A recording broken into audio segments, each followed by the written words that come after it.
Pesquisa realizada por uma instituição inglesa revela que de cada 3 pessoas, uma perde 3 semanas de sono por ano. E o motivo é um velho conhecido dos casais, o ronco do companheiro.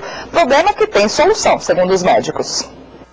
Em 14 anos de casada, Andréia perdeu as contas de quantas vezes saiu do quarto e foi dormir na sala. O que atrapalhava a relação era o ronco de Cassiano, que de tão alto ecoava pela casa. Muito alto, muito forte, né?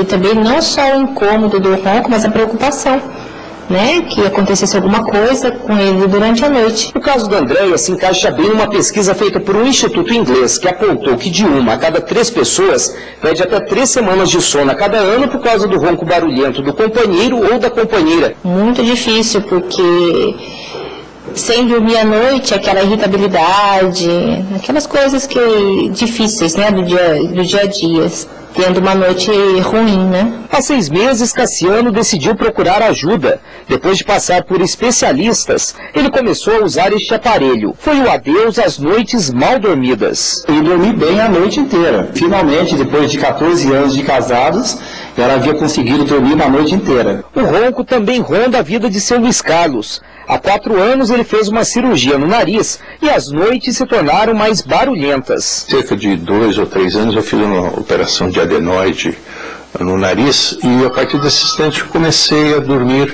de boca aberta, respirando pela boca.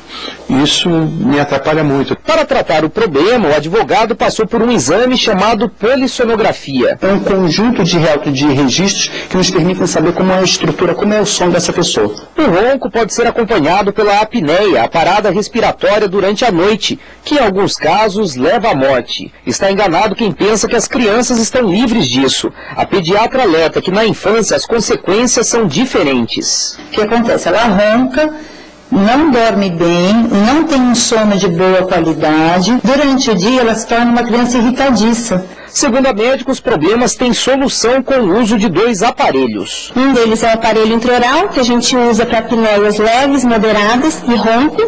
E o CPAP, que é a máscara nasal, que é um compressor, né, um equipamento elétrico, que joga ar nas groselhas do paciente quando ele tem uma apneia grave.